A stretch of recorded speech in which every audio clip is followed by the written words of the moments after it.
How you doing? Welcome to Save the Minnows 39, my YouTube channel dedicated to the preservation of the minnows and the goldfish, the feeder fish that are so badly neglected and abused by pet stores nationwide. Well, this is my improved indoor makeshift 260-gallon pond, if you will. Actually, the truth is it's just a kiddie pool that I neatly put in my living space here, my bedroom. The latest improvement actually is the brick wall that I constructed. It's a brick wall out of old bricks I found lying around that no one was using. I put the brick wall here for a reason, to give it a feeling of a pond, not a kiddie pool, to hide the kiddie pool, the plastic liner, which is strong enough to hold the water back, but I wanted something to give it a certain flavor and appeal. And it can't obviously put bricks on the areas where it touches the wall or this chair, but what I wanted to do was give it a certain aesthetic quality to it.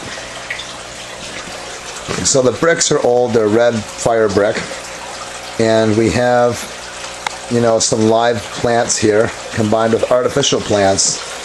And we also have real gravel, and this is the original liner of the pool, which is blue, which is a nice contrast to the, you know, off-white grayish gravel, to transition from gravel to the depths of the ocean by the filter pumps. And then we have the natural white lining of the kiddie pool. The white lining actually lets me see the fish, and so does the light blue. So in essence, what I'm doing is creating a perspective transition from dark to light.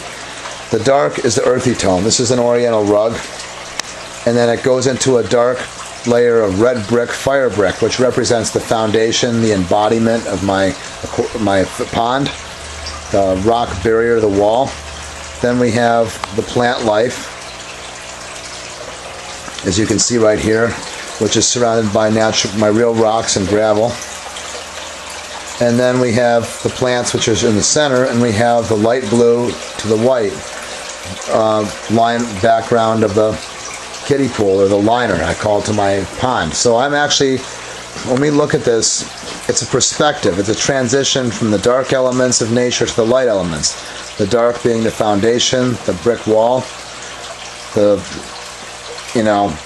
plant life, the real plants and the artificial plants, the gravel to the light blue to the white. Perspective from dark to light, and it takes you into this vanishing point. So this is the new rock wall, the new brick wall I built around my 260-gallon indoor pond. Notice that the bricks are curved. Notice that I don't use any right angles in my construction. Even the bricks are a curve. I maintain a curve for aesthetics, because Steiner did not believe in right angles. I don't believe that right angles are necessary. It's a drastic contrast to a glass aquarium, which is an acute right angle, and it's only 12 inches in width. This is a pond, an artificial pond actually, about 6 feet in diameter. It's not huge, but it's over 200 gallons of water. It's more than adequate for my goldfish right now and my minnows. This is the dual point filtration. These are my filter pumps that are running right now, that are filtering the water and aerating it. This is one filter pump here that pulls the water from this end of the tank. The fish pond, excuse me. This is actually sump pump hose right here, which I actually very carefully put on the place around the perimeter, and it's held in place by rocks, which I'm going to continue to aquascape. I'm going to be aquascaping this to totally hide that, and making it a more natural, building a little bit of a rock berm around the perimeter.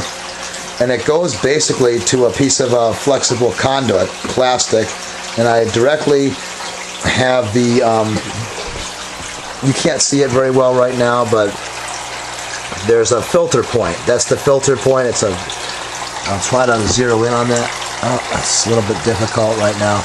There's my filter point.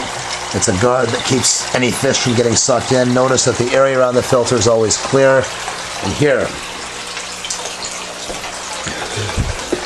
this is my second filter pump. It's a little different in configuration. This is a balanced filter pump right here, so that my intake is in the center, and I have two little waterfalls here. This different type of pump, but it still does the same effect. It's equivalent.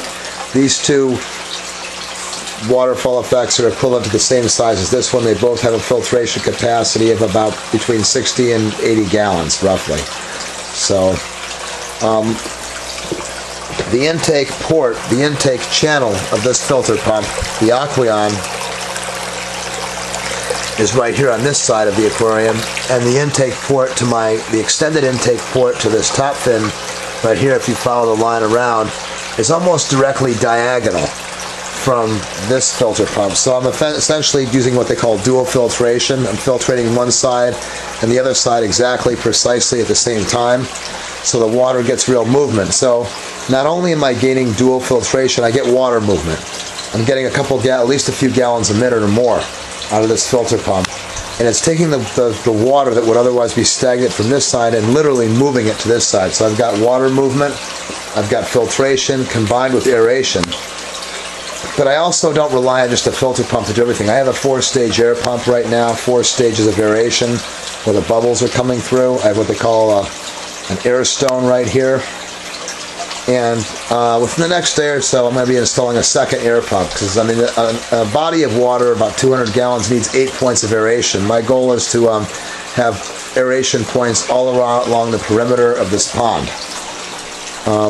So I'll have 8 points of aeration. I'm also going to be using a timer that controls the aeration. The air pumps are not going to be running consistent 24 hours a day. They'll run 6 hours on and 6 hours off. When the air pumps are off for 6 hours, I will have the filtration devices, but the filtration probably is not enough to add oxygen to the aquarium when the air pumps are off. So within about a week or two, when my budget allows, right in the center, I'm going to be installing a fountain pump. Right in the precise center. It'll be a small fountain pump that'll pump the water about a foot and a half in the air, and provide it will complement or supplement the waterfall effects of these two filters. So I'll have, when the air pumps are off, when the dual air pump system is off that I'll have constructed, I'll have a 3-phase natural aeration system. 2 filter pumps that are running side by side 24 hours a day, combined with the fountain pump. After 6 hours, the fountain pump will go off and my 8 stages of aeration will go on. Notice that I don't have all this fluorescent bright lighting, because I don't need it. During the daylight, I open one of the windows and I have the lighting, and a real pond does not have bright fluorescent lights on it 24 hours a day or whatever. This is a pond. I try to simulate the most natural environment for my fish.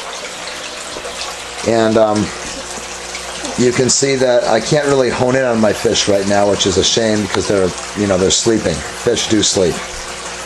I mean, right now I have my air pump on, and I also have my filtration running, so the water is very disrupted, and it's on a timed device right now, which is precisely timed so that my air pumps run it on and off at the same time every day.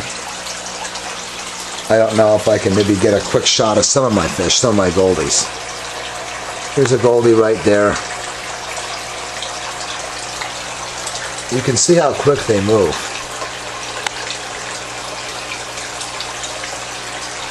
I haven't been able to get a shot. There's another goldie right here.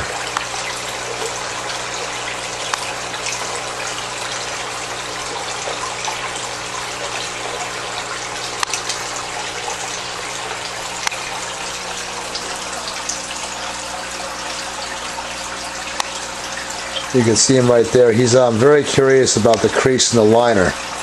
Goldfish are very curious creatures, and they really do express a great deal of natural curiosity.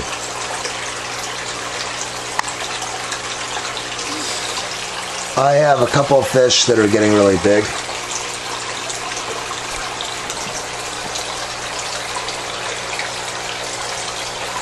I have to cut this off now because my YouTube only allows a 10-minute upload. Thank you for watching, and tune in next time for more great shots of Save the Minnows 39.